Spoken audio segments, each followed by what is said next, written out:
continuar o nosso tema do domingo retrasado e passado, irmãos, é uma passagem, na verdade é um tema que o Senhor colocou no meu coração, e eu prometo que encerro hoje, mas eu gostaria de continuar falando sobre o benefício da graça. Os encontros do Senhor Jesus beneficiou homens e mulheres com alguns benefícios. Nessa feita eu gostaria de ler Atos dos Apóstolos, capítulo de número 9. Eu prometo não ser enfadonho aos irmãos, mas eu quero meditar um pouco. Atos 9, do versículo 3 ao 5, irmãos. Quero justificar aqui a ausência da Yasmin, ela está no vestibular, e o Vinícius e a irmã Camila tiveram um problema e não puderam estar aqui nesta noite também. Amém, meus irmãos? Amém. Atos dos Apóstolos, capítulo de número 9, do versículo 3 ao 5, diz assim: E, indo no caminho, aconteceu que, chegando perto de Damasco, subitamente o cercou um resplendor de luz do céu. E, caindo em terra, ouviu uma voz que lhe dizia: Saulo, Saulo, por que me persegues? E ele disse: Quem és, Senhor? E disse o Senhor: Eu sou Jesus, a quem tu persegues. Duro é contra ti recalcitrar contra os aguilhões. Amém, irmãos? Amém. É o encontro do Senhor Jesus com o até agora Paulo. É o encontro do Senhor Jesus, daqui a pouco eu vou explicar o Saulo e Paulo, calma, com então somente Paulo. Ele era da tribo de Benjamim. Paulo, ele era judeu da tribo de Benjamim. O seu pai, que era um homem que tinha possivelmente alguma riqueza ou algum poder financeiro, comprou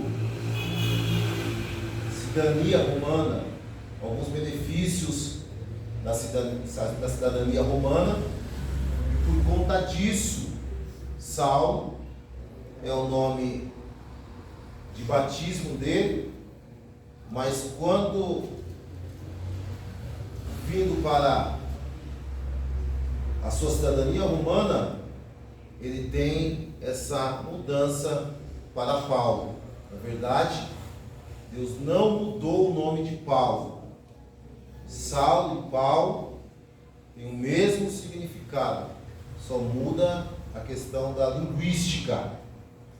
Ele era fariseu, instruído aos pés de Gamaliel, e Gamaliel naquela época era um homem muito conhecido, era um rabino muito conhecido, muito famoso, muito conhecedor, que se destacava diante dos rabinos, e a Bíblia diz que Paulo ele foi instruído aos pés de Gamaliel.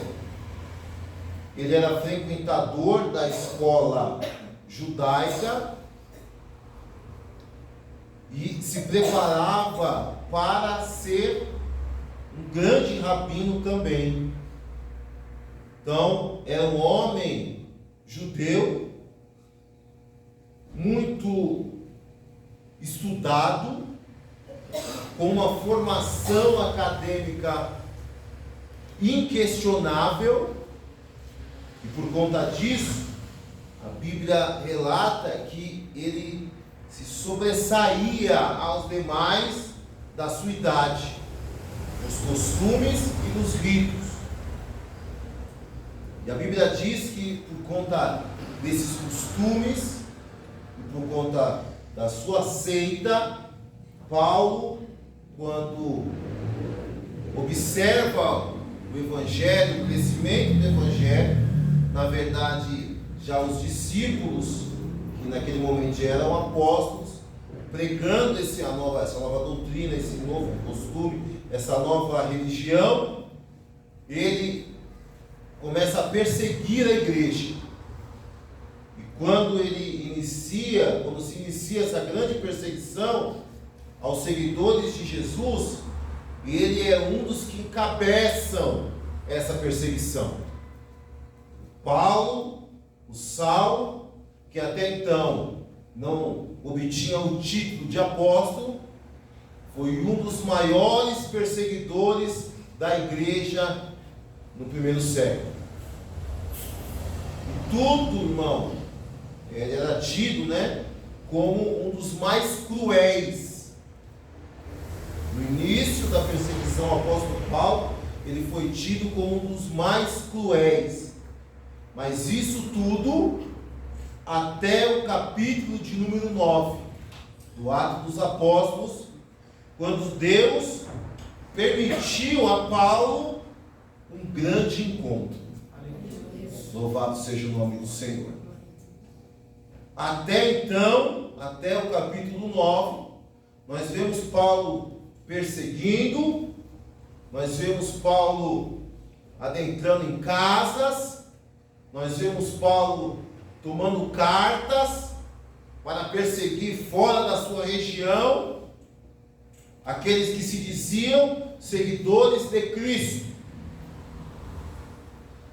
Mas no capítulo de número 9, quando Paulo está se encaminhando para a cidade de Damasco, a Bíblia diz que subitamente, e aconteceu que, chegando perto de Damasco, subitamente, num momento inesperado, num momento que ele não esperava, num momento que ele achava que a direção, o caminho, o objetivo ia ser concluído, de repente, subitamente, a Bíblia diz que um resplendor de luz o cerca.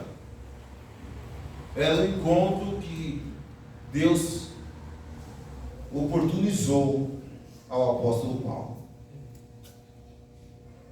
E Paulo ele tem esse encontro com o Senhor Jesus, e quando aquele resplendor o cerca, ele cai em terra. A Bíblia diz que ele não cai do cavalo. A Bíblia diz que ele cai em terra e ele ouve uma voz. Ele cai em terra e ele ouve uma voz. E essa voz dizia: Saulo, Saulo, por que você me persegue? E Paulo diz: mas quem é o Senhor? Quem está falando comigo? E disse o Senhor: eu sou a Jesus, a quem você está perseguindo. Imagine a mente do apóstolo Paulo, a mente daquele homem, quando está indo em direção àqueles que seguiam, que eram conhecidos como seguidores de Jesus, para matá-los, para prendê-los, e de repente aqueles que ele estava seguindo, que seguiam o nome deste Jesus, que ele estava perseguindo, o dono desses homens que Paulo estava perseguindo se apresenta a ele. Mas ele se apresenta de uma forma gloriosa. Aleluia. Não era o Jesus que estava deformado, não era o Jesus ensanguentado, não era o Jesus que havia passado por açoites, não era o Jesus que estava pregado. Quem aparece para Paulo é o Jesus ressurreto. Louvado seja o nome do Senhor. É o Jesus em glória. Louvado seja o nome do Senhor. É o Jesus vitorioso. Louvado seja o nome do Senhor. E aí ele chega para Paulo e diz: Paulo, por que você me persegue? Aí ele termina o versículo assim: duro é contra ti recalcitrar contra os aguilhões. Jesus está dizendo para Paulo assim: duro é para você querer se indispor contra aquilo que eu tenho para você. Meu Deus. Jesus está dizendo para Paulo assim: duro é para você lutar contra o meu propósito. Duro é para você lutar contra o meu reino. Aleluia. E aí o Senhor Jesus dá o exemplo do aguilhão. Qual que era a funcionalidade de um aguilhão? O aguilhão era uma vara de madeira e a sua ponta era afiada, uma ponta de ferro, afiada, bem afiada, que aí eles domavam os bois, né? Quando aquela manada estava indo, ou até hoje, um tempo atrás, se usava para mandar o boi para o abate. E aí o boi está indo assim, está indo do outro lado, a pessoa que é responsável por guiar o boi, ele dá uma furadinha. E o boi não consegue se defender, porque é sempre na traseira do boi. Aí ele dá aquela furadinha e o boi tem que ir na direção aonde o vaqueiro está mandando. E Jesus está dizendo para ele assim, ó: duro para você é tentar impedir eu de direcionar você para o meu propósito, Paulo. Isso aqui é muito maravilhoso, irmão. Louvado seja o nome do Senhor. E não é assim, tem vezes, tem hora que a gente parece boi bravo. Já viu o boi bravo? Boi bravo, irmão, ele bagunça uma manada toda. Eu já trabalhei em frigorífico e quando está com abate, o boi sabe que vai morrer, o boi até chora. O boi até chora, irmão. E aí ele fica agitado, ele agita todo o pasto.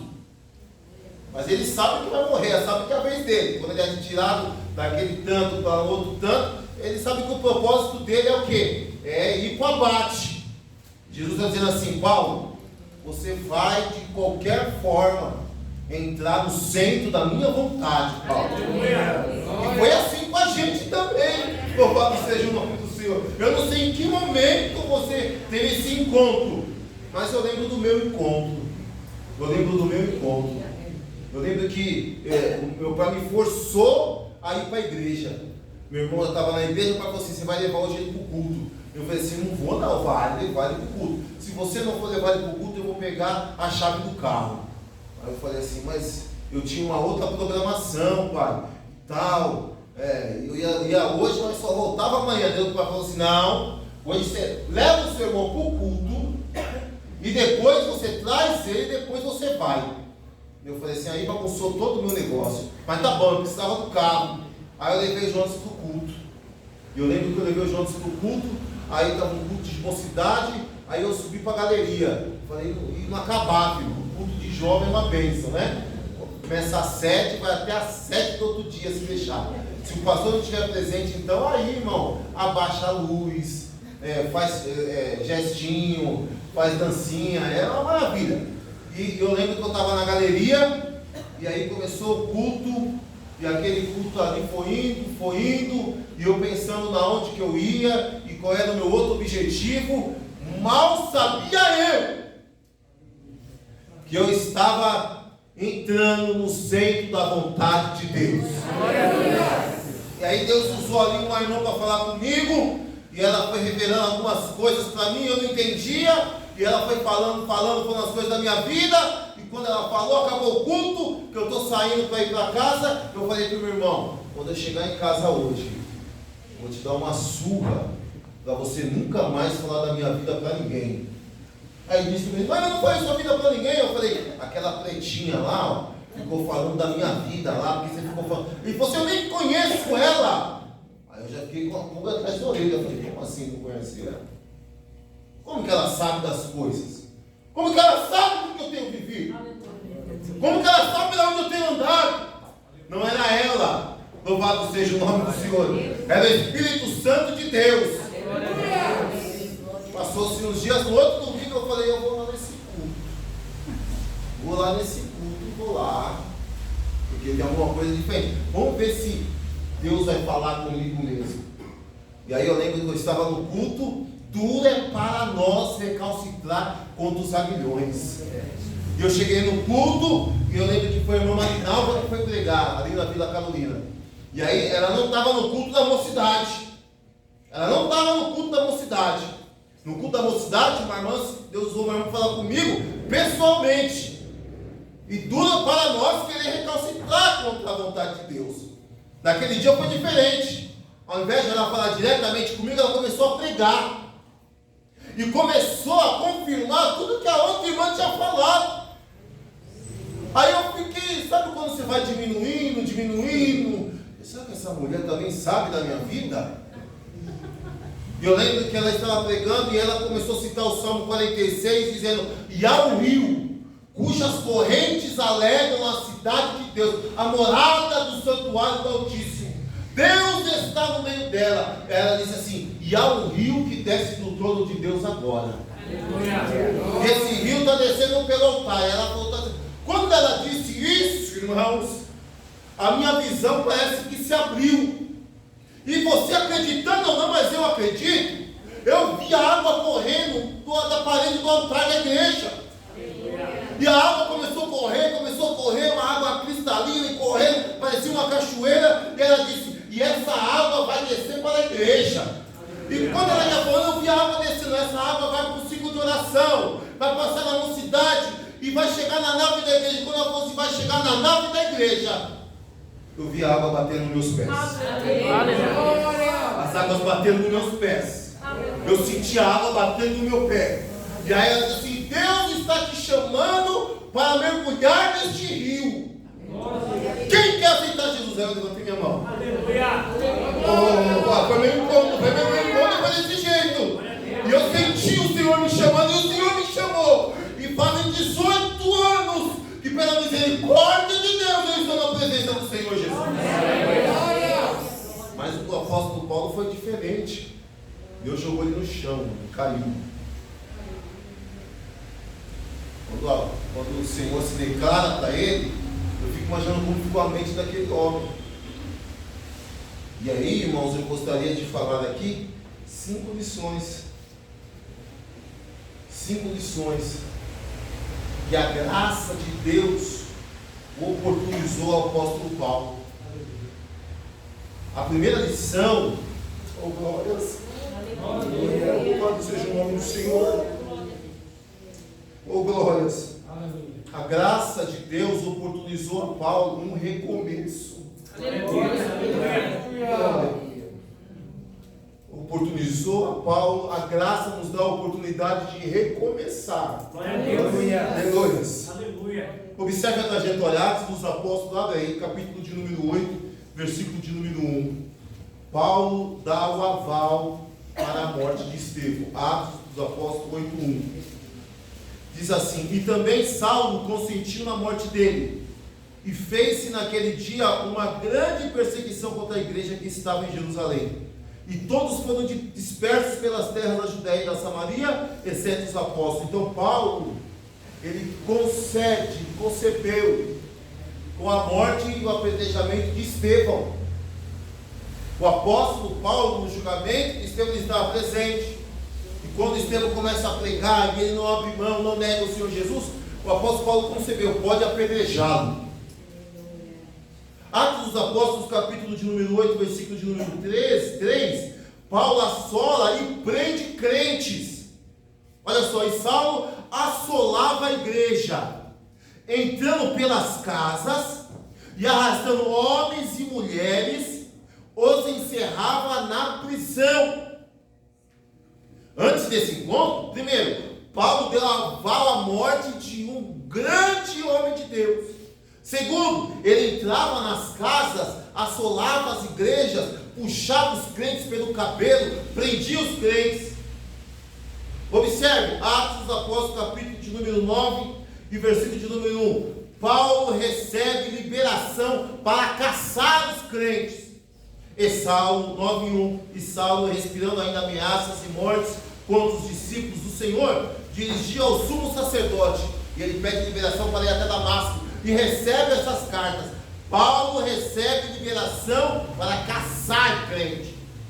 Atos dos Apóstolos, capítulo de número 9, versículo de 3, Deus prepara o encontro. Aleluia.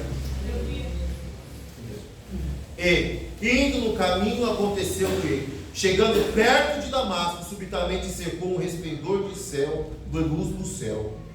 Então Deus prepara o encontro. E lá no versículo de número 15, Jesus oportuniza o recomeço para o apóstolo Paulo. Disse, porém, o Senhor: vai. É o Senhor falando para Ananias: vai, porque este é para mim um vaso escolhido, para levar o meu nome diante dos gentios, e dos reis, e dos filhos de Israel. Glória! O homem que matava, o homem que prendia, o homem que caçava, antes do encontro, mas após o encontro, o Senhor Jesus permite a ele o recomeço. E qual que era o recomeço? Era deixar de perseguir quem anunciava, para se tornar um anunciador do Evangelho do Senhor Jesus Cristo. Levanta a tua mão no nome de Jesus. Deus hoje permite, está te oportunizando um novo recomeço.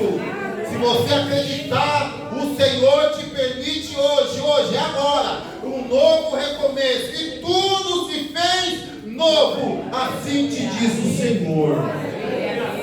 A graça nos dá isso.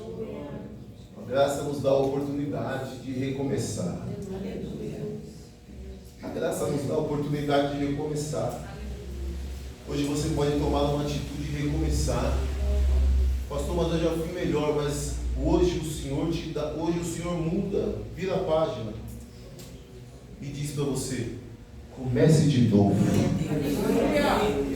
Eu te dou a oportunidade de recomeçar. Sabe por quê, irmãos? Eu abro mão, você abre mão, nós como comunidade de fé abrimos mãos uns dos outros, mas o Senhor não abre mão de você. Não, você não entendeu? Eu vou falar mais uma vez. Você é importante para o Senhor. Você é importante para o Senhor. Quem sabe o prefeito da cidade de São Paulo não te conhece, o governador menos ainda, nem o presidente da república sabe quem é você, mas o Senhor Jesus te conhece, sabe o teu endereço, sabe a tua necessidade, e Ele sabe que nesta noite você saiu da tua casa precisando de uma palavra. E a palavra do Senhor para nós aqui esta noite é essa: recomece. Recomece. Os nossos erros, escute, os nossos erros são importantíssimos para as nossas vidas. Errar não é humano, errar é necessário. Errar não é humano, errar é necessário. Porque você só toma a atitude de não errar novamente a partir do momento que você viveu a experiência que foi desagradável para você. O mundo, deixa eu te explicar aqui, para mim, para o Alex, o mundo é atrativo. O mundo é saboroso. O mundo é bom para a nossa carne. Mas você já percebeu que até o crente, o filho de crente, a pessoa que nasceu na igreja, quando ele dá um passeiozinho no mundo, quando ele volta, o que ele diz? Eu não deveria ter saído da igreja. O que eu fiz? Por quê? É por isso que convertido muitas das vezes dá muito mais valor do que aquele que nasceu. Porque o mundo, aos meus olhos, se nós olharmos friamente, ele é positivo, ele é bom, ele é agradável, mas a gente sabe o que é o mundo. E quando nós olhamos para a igreja, aleluia, para o ambiente igreja, para o ambiente de comunhão com os irmãos, eu consigo entender que o que está lá é bom, mas o que está aqui é muito melhor. Louvado seja o nome de Deus. Oh glória! Oh glória! É por isso que nas minhas orações eu peço ao Senhor: Deus, se for para eu desviar um dia, que o Senhor sente a minha vida, me mata. Antes de eu desviar, me mata, porque eu não quero mais estar no mundo. Louvado seja o nome do Senhor. Quem está entendendo a palavra, diga amém. Mas o Senhor erros como nós olhamos. Você está dando glória. Você perdeu a oportunidade. O Senhor não olha o meu e o teu erro como nós olhamos. O Senhor olha e fala assim, ó, eu vou dar outra oportunidade para ele. Mas aí, daqui um ano, você é de onde Deus olha para você e fala assim, ó, você vai chegar onde eu quero, eu vou te dar mais uma oportunidade. Aí você passa 5 anos, você é de novo, o Senhor olha para você e fala assim, ó, você está pensando que eu vou abrir mão de você? Eu vou te dar outra oportunidade. Porque nós não fomos comprados com ouro, nós não fomos comprados com dólar, nós não fomos comprados com euro, nós fomos comprados pelo precioso sangue de Jesus. Você pode verificar o nome do Senhor? Deus olhou para o apóstolo Paulo e no diálogo de Jesus com Ananias, o Ananias taca na cara de Jesus. O Ananias é a gente, é o crente. O Ananias é nós aqui, é o pastor Alex. O Ananias olha e fala assim, ah, Senhor, mas esse fulano aí só me deu trabalho. Ele persegue os crentes. Ele vem quando quer. Ele faz o que quer. Ele não escuta, não ouve orientação. Aí Deus olha para o Alex assim, mas ele para mim é um vaso escolhido. A escolha é minha, Alex. Aí Deus fala para Ananias, Ananias, a escolha é minha. Quem chama sou eu. Quem vocaciona sou eu. Quem escolhe sou eu. Ananias, por algum acaso foi você que morreu por ele? Não foi. Então vai lá. E põe as mãos sobre ele. Porque já faz 3 dias que ele entendeu o reino de Deus. Faz 3 dias que esse moço não come, que esse moço não bebe e que ele está de joelhos orando. E eu já revelei para ele que você vai entrar lá, vai orar sobre ele, e as escamas cairão dos seus olhos. E a partir desse dia, Paulo será o anunciador do meu reino. Você pode glorificar o nome do Senhor? Faz um ACDC. Faz um ACDC aí. Faz você antes de Cristo e monte a sua trajetória. Faz você antes de Cristo e monte a sua trajetória. E faça você depois de Cristo. Aí você vai observar que depois de Cristo, isso aqui é muito importante, você vai perceber que depois de Cristo, você adquiriu, você recebeu, você vivenciou coisas que você nem entende como tem vivenciado. Sabe o que é isso? É porque não foi você. Tem uns aí que entenderam, porque não foi você. Foi ele. Foi a graça de Deus. Foi a graça de Deus. Hoje a graça de Deus inunda esse ambiente. A graça de Deus toma conta da minha vida, da tua vida. Segundo, a graça oportunizou a Paulo viver experiências inexplicáveis. Experiências inexplicáveis. Abra comigo 2 Coríntios, capítulo de número 12.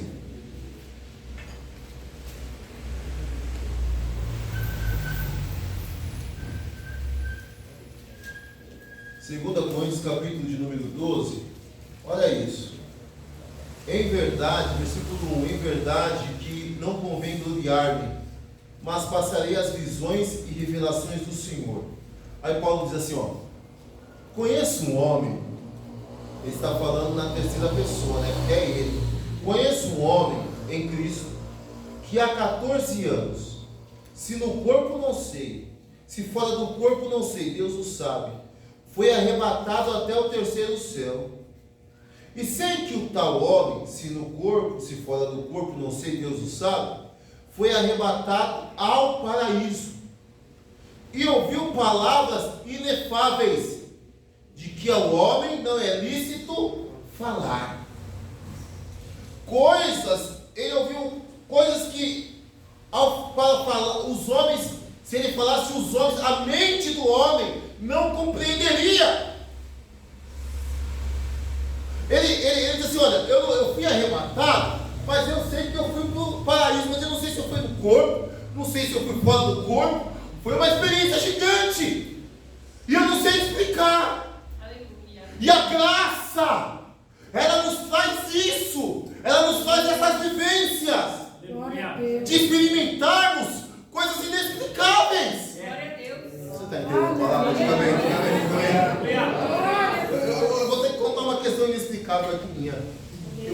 orar. Certa feita eu estava orando e eu tive uma visão. E nessa visão eu chegava em Portugal. Era uma rua colonial, uns prédios coloniais, era uns paralelepípedos no chão. E eu chegava na frente de uma igreja, eu já contei isso na Terezinha. Eu chegava na frente de uma igreja e estava escrito assim: Assembleia de Deus, Ministério do Belém, em Portugal. Quando eu subia as escadas, era no piso superior da igreja, estava o pastor, e o pastor me exibia e falava assim: Pastor Celestino, aqui está o irmão Alex. Esse irmão vai assumir esse trabalho no seu lugar. Aí eu falei assim: meu Deus, eu acordei. Aí eu não estava mais de joelho, eu estava deitado, até era um sonho. Estou sonhando de barriga cheia. Fui na reunião no Belenzinho. Cheguei no Belenzinho, mas o nome, Pastor Celestino. Isso ficou na minha mente. Quando eu cheguei no Belenzinho, eu fui na Secretaria de Missões. Aí eu cheguei na Secretaria de Missões, eu falei assim: eu vou fazer um teste. Eu cheguei e disse assim: irmã, eu gostaria de saber se a senhora poderia me dar o contato do missionário Celestino, o pastor Celestino, missionário Celestino. Aí ela disse assim: o que está em Portugal? Glória a Deus. Aleluia. Minha perna tremeu. Eu falei: é esse aí. O senhor conhece ele? Eu falei: eu conheço.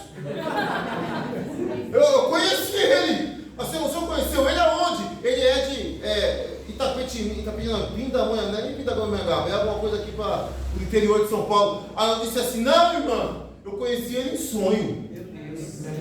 Ela começou a chorar, ela disse: está aqui o contato dele. Eu tive contato desse irmão, converso com ele, tenho contato dele até hoje. É missionário em Portugal. Louvado seja o nome do Senhor. São coisas inefáveis. Vocês lembram do testemunho do pastor José Satírio? Que ele estava orando de joelho e ele falava para Deus que queria ganhar almas. E aí Deus arrebatou ele e levou ele até na Colômbia. E quando ele chegou ali na Colômbia, ele chegou na casa de uma mulher. E a mulher recebeu ele, pediu para ele entrar na casa e disse para ele assim: come um pedaço de queijo, toma um pouco de café. E ele de joelho na casa dele, orando. E aí a mulher falou com ele assim: eu vou vir um trabalho do Belém aqui. E a mulher falou assim: então venha que nós precisamos ouvir de Cristo. E aí quando ele acorda daquele arrebatamento, o que estava na boca dele? Queijo. Procure na internet que você vai ver. Procure o pastor José Satírio. É o pastor lá na Colômbia.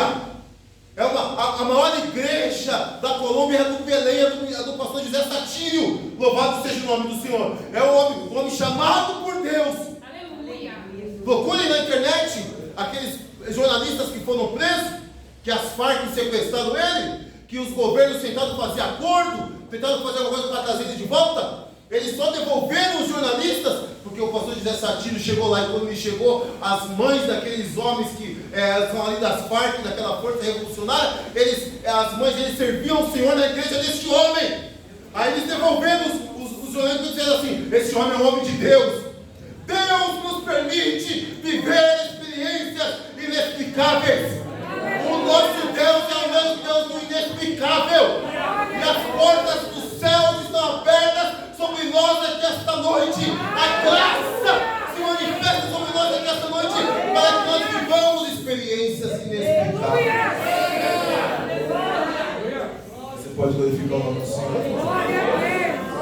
Já contei o testemunho da minha esposa. Ela estava com uma ferida no útero e precisava fazer uma operação.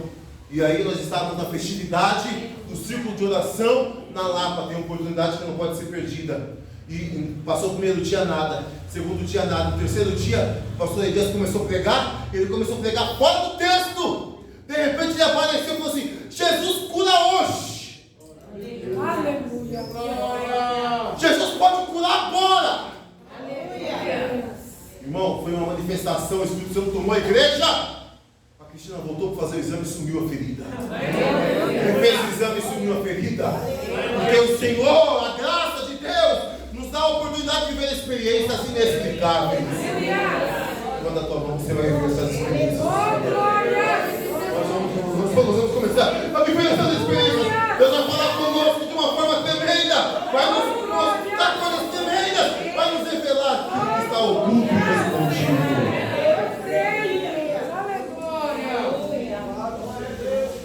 Nem tudo está perdido. especialista em atuar nos momentos mais difíceis das nossas vidas. Aleluia. Eu que gosto de coisa fácil. O que você acha que eu não quero saber aqui? O negócio tá bom. A gente gosta de coisa fácil. Deus não, Deus gosta de problemão. Deus gosta de entrar quando o negócio está ferrenho. Aí ele fala assim, vou mostrar para ela. Vou mostrar para esse saco de osso aí que eu posso fazer Aleluia. o possível. Glória.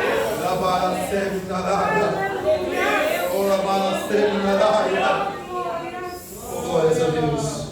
Terceira lição, a graça oportunizou a Paulo, olha isso, viver diversos livramentos. A graça oportunizou a Paulo viver diversos livramentos. 2 Coríntios, capítulo de número 11, é na mesma página, o versículo 24 ao 26. Olha o relato, o testemunho dele, que coisa linda. Oh, Jesus. Versículo de número 24. Recebi dos judeus 5 quarentenas de açoites menos 1. 3 vezes fui açoitado com varas. 1 vez fui apedrejado. 3 vezes sofri naufrágio. 1 noite e 1 dia passei no abismo. Em viagens, muitas vezes em perigos de rios, em perigos de salteadores, em perigos dos da minha nação, em perigos dos gentios, em perigos na cidade, em perigos no deserto, em perigos no mar, em perigo entre os falsos irmãos. Aleluia. Tá bom para você? Aleluia. Mas o homem que viveu tudo isso está testemunhando do que viveu. Aleluia. E só testemunha quem está vivo. Aleluia. Glória a Deus. Eu vou falar de novo. Só testemunha quem está vivo. Aleluia. Paulo está dizendo, eu fui chicoteado, eu fui assaltado, eu fui apedrejado, uma vez eu fiquei 1 dia e 1 noite num abismo. Como que ele deve ter ficado no abismo? Eu fiquei pensando, um abismo é um buraco profundo. Aonde que esse homem ficou? Será que ele ficou agarrado em algum lugar? 1 dia e 1 noite. Sofri naufrágios. Aleluia. Teve um dia que o mar estava tão bravio, os homens desesperados. Paulo disse assim, ó, quem ficar no barco vai ficar vivo. Glória a Deus. Mas o barco está batendo, está quebrando, vai a pique. Quem ficar no barco vai ficar vivo, vai receber livramento. Aleluia. Mas quem pular do barco, eu me responsabilizo. Louvado seja o nome do Senhor. Eu digo aqui esta noite, quem ficar no barco Aleluia. vai viver livramento. Quem pular, não tem nada a ver com isso. Livramentos. Paulo viveu tudo isso, essa perseguição ferrenha, todos esses açoites, todas essas intempéries, todas essas agruras, mas pode testemunhar, pode falar, eu vivi, mas eu estou vivo, porque o Senhor me guardou. O que os outros apóstolos viveram, não chega perto do que o apóstolo Paulo viveu. Que coisa maravilhosa. E ele pode dizer, eu combati um bom combate, eu acabei a carreira, e eu guardei a minha fé. Todas essas situações adversas não fez com que o apóstolo Paulo perdesse a fé. Antes, ele agarrou-se na graça de Deus, e por conta disso viveu diversos livramentos. Levanta a tua mão. Tem livramento para a tua casa aqui esta noite. Tem livramento para a tua vida aqui esta noite. Tem livramento para a tua família aqui esta noite. Tem livramento para o teu cônjuge aqui esta noite. Escute, tem livramento para o teu filho. Deus coloca no meu coração que Deus vai dar livramento para filho de crente aqui nesta noite. Louvado seja o nome do Senhor.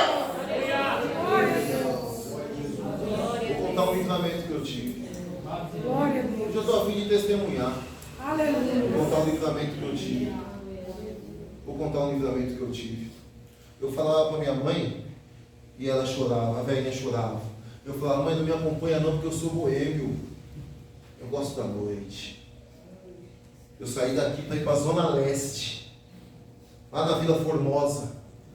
Aí tinha um bar chamado Toa Toa. Olha que desgraça de nome, gente.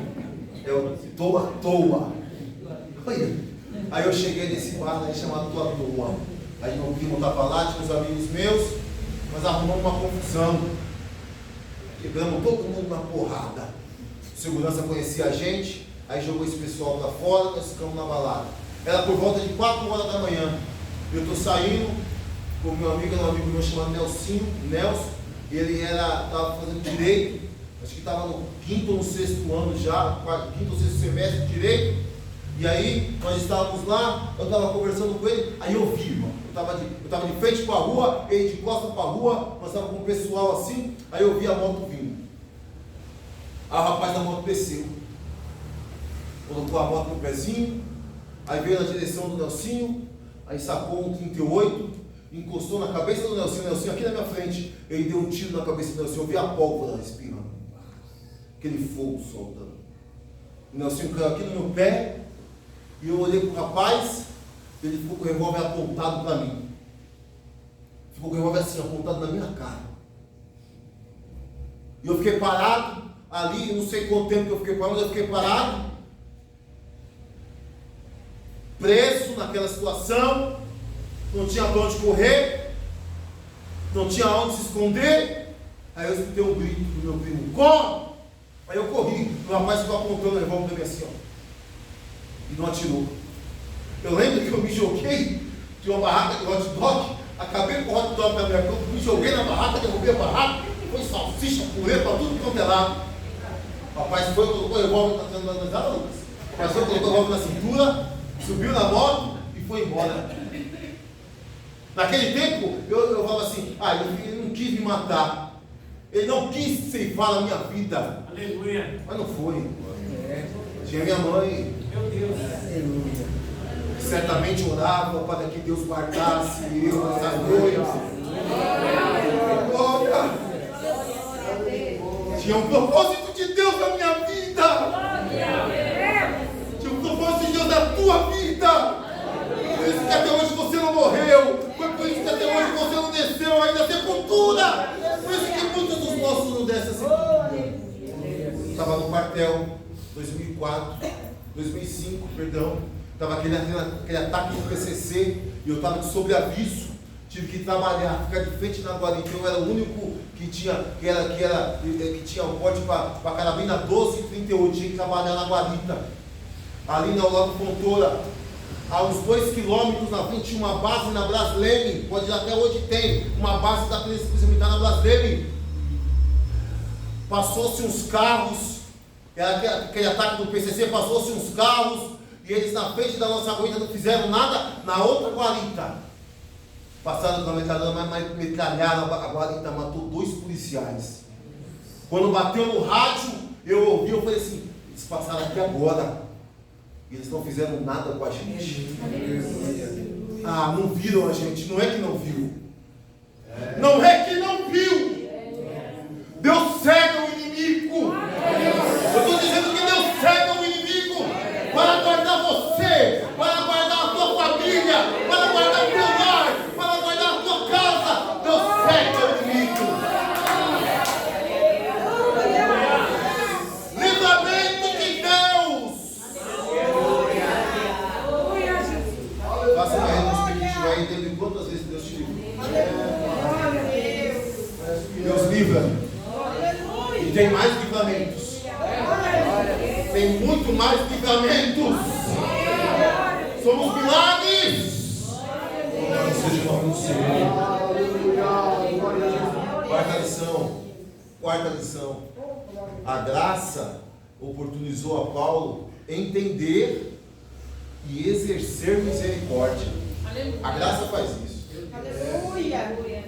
A graça tem hora que raspa, chacoalha a gente, joga a gente, raspa a gente com chapisco grosso. para arrancar pedra, deixar a gente na carne viva. Aleluia. A graça faz isso. A graça fez com que Paulo entendesse e exercesse a misericórdia. No início do ministério dele, ele não exercia misericórdia. Era um homem duro. Eu estou falando depois de Cristo. Abra comigo aí 2 Timóteo, capítulo de número 4.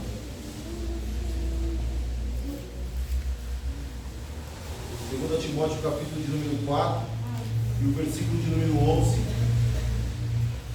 É o apóstolo Paulo escrevendo, ele prevê a sua morte, ele está escrevendo para Timóteo, dando algumas recomendações, e aí ele dá um relato, ele fala que ele está sozinho, todos abandonaram, só Lucas ficou com ele. Aí no versículo 11 diz assim, ó: só Lucas está comigo, toma Marcos e traz-o contigo, porque ele é muito útil para o ministério. Quando nós vamos observar na primeira viagem missionária que ele está com Barnabé, Barnabé chama o João Marcos, que é o Marcos, é o João Marcos evangelista. Ele chama o João Marcos e ele diz assim, vou levar o meu sobrinho comigo. Aí o Paulo, amém. No meio da viagem, o João Marcos olha para a situação e vê que não era brincadeira, porque o ministério não é brincadeira, obra de Deus não é brincadeira, obra de Deus não é de qualquer jeito, obra de Deus é perseguição, é prova, é dureza, obra de Deus é luta. Aí o João Marcos não está preparado, era novo, ele fala assim, não, estou voltando, tio. Paulo, obrigado, mas até aqui eu fui, agora eu estou voltando. Aí Paulo vai, Barnabé vão, eles vão, fazem uma obra maravilhosa. Quando eles retornam para dar satisfação, olha que coisa maravilhosa. Os missionários, o apóstolo Paulo, o seu companheiro Barnabé, os missionários eles iam, mas voltavam para a igreja mãe para dar satisfação. Que a obra de Deus é muito organizada, é a gente que desorganiza. Eles foram fazer, mas voltavam para dar satisfação para a sua liderança. Isso aqui tem uma profundidade tremenda, mas eu não vou entrar por esse caminho. E a Bíblia diz, irmão, que quando eles chegam aqui, eles falam o que aconteceu, todo mundo ficou atônito. Nossa, Deus fez tudo isso e tal. Aí eles se preparam para a segunda viagem. Quando eles estão indo para a segunda, quando eles estão para sair, o Barnabé fala assim, ó, o João vai com a gente, o Marcos vai com a gente. Paulo fala assim, não vai não. Não vai não. Foi a única divisão da igreja que deu certo, viu? Não vai não, ele não vai não. Ah, não vai porque na comida ele deixou a gente na mão e agora ele não vai. Aí o Barnabé fala assim, então faz assim, Paulo, eu vou com ele para um lado e você vai com Silas para o outro, porque eu preciso levar ele. Ele melhorou e o Paulo fala assim, não tem misericórdia com esse moço não. Ele começou e não terminou. Era o início da carreira de Paulo. Mas quando Paulo começou a vivenciar tudo que Deus permitiu vivenciar, lá no final, e aí ele observa, de longe ele está observando que o João Marcos amadureceu, que ele estava mais firme, que com o seu tio na segunda viagem ele foi até o fim, voltou, era o homem mais preparado. Paulo olha e fala assim, eu desfiz dele lá atrás, ele não estava preparado, mas agora eu estou sozinho aqui, Lucas, eu preciso me resolver. Eu preciso me resolver, estou na minha partida, ô Timóteo, eu preciso me resolver. Então assim, Lucas ficou comigo, porque o Alexandre da Toeira meteu o pé, saiu fora. O fulano foi para lá, o Beltrano foi para cá, eu estou sozinho, o Lucas ficou aqui comigo. Aí me traz o João Marcos, porque ele é útil para o ministério. Eu entendi que, das mesmas formas que eu errei diversas vezes, no decorrer da minha caminhada, da minha jornada ministerial, da minha jornada cristã, e Deus exerceu misericórdia para comigo, eu preciso exercer misericórdia para esse mundo. Porque só vive misericórdia quem exerce misericórdia. Só recebe misericórdia quem exerce misericórdia. Quem está entendendo? Eu vou repetir para você gravar. Só vive misericórdia quem exerce misericórdia. Aleluia. Você pode glorificar o nome do Senhor? Então Paulo, a graça fez com que ele entendesse e exercesse misericórdia. Você pode glorificar a Deus, irmão? Deus tem misericórdia de nós. Nós precisamos ter misericórdia uns dos outros. Se o irmão errou com você, seja homem, seja mulher, seja um crente, chega, conversa, resolve, e tudo vai ser glorificado. Para o nome nome do Senhor Jesus. Diga amém. Quinto, para encerrar, a graça oportunizou a Paulo a confiança de encontrar com Cristo. A graça faz isso, irmão. Aleluia! A graça faz isso, irmão. A graça faz com que a gente observe tudo que está dando de errado, mas faz nos assegurar que chegará o dia que nós iremos encontrar com Cristo. Glória a Deus. O maior objetivo da igreja, o maior objetivo da Parapuã não tem que ser comprar um templo novo. O maior objetivo da Parapuã não tem que você comprar uma van para ficar. Não. O maior objetivo da Parapuã não é comprar um som novo, uns instrumentos novos. Não. O maior objetivo da Parapuã tem que ser adorar ao Senhor e ter confiança que irá se encontrar com Ele. Louvado seja o nome do Senhor Jesus. Filipenses capítulo de número 3. Filipenses capítulo de número 3. Versículo 13 e 14. Olha o que ele diz. Irmãos, quanto a mim, não julgo que haja alcançado, mas uma coisa eu faço, e é que, esquecendo-me das coisas que atrás ficam, e avançando para os que estão diante de mim, eu prossigo para o alvo, pelo prêmio da soberana vocação de Deus em Cristo Jesus. O crente tem um objetivo, o crente tem um alvo: alcançar Cristo Jesus. Diga amém. Nós temos que esquecer o que passou, passou. Deus está dando uma oportunidade de novo recomeço aqui esta noite. E diante deste recomeço, foque no alvo, foque no objetivo. E qual que é o objetivo? Chegar no céu, alcançar a soberana salvação. Aleluia! Você pode glorificar o nome do Senhor? Ele diz assim: ó, eu não me julgo que eu tenha alcançado. Olha quem está falando isso, que humildade, irmão. É o apóstolo Paulo dizendo assim: eu acho que eu não alcancei, mas eu não paro, não. As barreiras não vão me impedir, não. Eu vou ultrapassar a barreira, eu vou saltar sobre a barreira. E se eu não conseguir saltar, os mais pesadinhos não precisa saltar, derruba, irmão. Vai para cima e porrada derruba. Mas continua. Não para, não. Pastor, estou arrebentado. Vem se arrastando. Continue se arrastando. Vem gatinhando. Vocês viram, nós observamos aqui a evolução do José Lucas. Era um bebê, o crente é assim, bebezinho de colo. Daqui a pouco ele começa a engatinhar. Daqui a pouco ele começa a dar uns passinhos. Aí cai, aí fica com preguiça, engatinha. É a vida do crente. Daqui a pouco ele começa a andar mais firme. Mas tem crente que é ao contrário. Já está andando, de repente ele volta porque ele quer engatinhar. Daqui a pouco ele quer ficar deitado. Não! A jornada cristã é de glória em glória. É avanço. É progresso. Eu estou profetizando para a tua vida, irmão. Quem pode glorificar o nome do Senhor? Você não vai parar, não. Você não vai parar, não. Satanás não vai fazer você parar, não.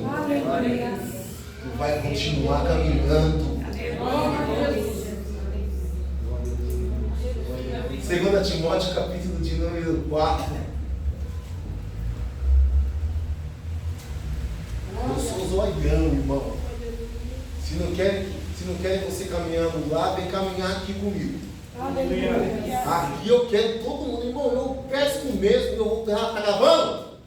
Se você não usar, eu vou usar. Eu vou pescar no teu aquário.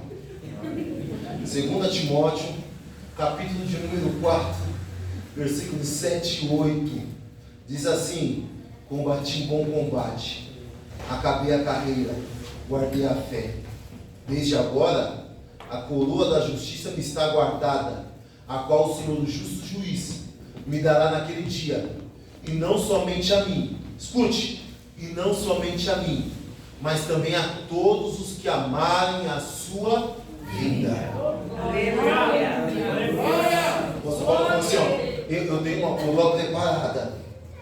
Quem vai me dar não é qualquer um, é o Senhor Jesus quem me dará essa coroa. Aleluia! Aleluia! Mas não só a mim. Que declaração linda! Que encorajamento bíblico é esse? E não só a mim, mas, escuta para mim, mas a todos quanto amarem a sua vinda. Oxalá que o Senhor raiasse nas nuvens agora, antes da bênção apostólica, que o Senhor viesse buscar a sua igreja e nós todos juntos fôssemos elevados para encontrar com o Senhor nos ares. Quantos creem nisso no nome de Jesus? Ame a vinda do Senhor. Ame a vinda do Senhor.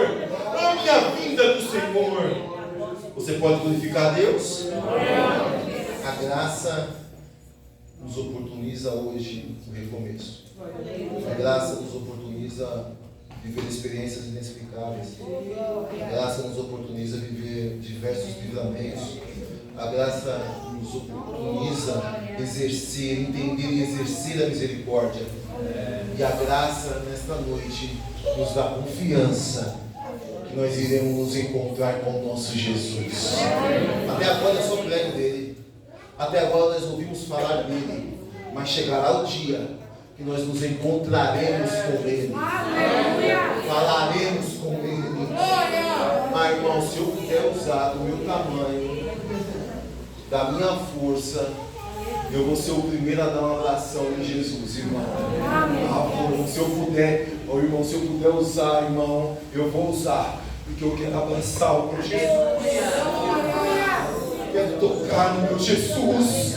Eu quero agradecer, meu Jesus, dizer o quanto eu amo. E aí, para fazer assim, você me ama, Alex? Eu falo, eu te amo, Senhor, mas eu sei que eu não te amo o quanto que o Senhor me ama. Mas eu te amo, Jesus. Louvado seja o nome do Senhor. A graça nos beneficia aqui esta noite. Deus te abençoe no nome de Jesus. Deus te abençoe no nome de Jesus.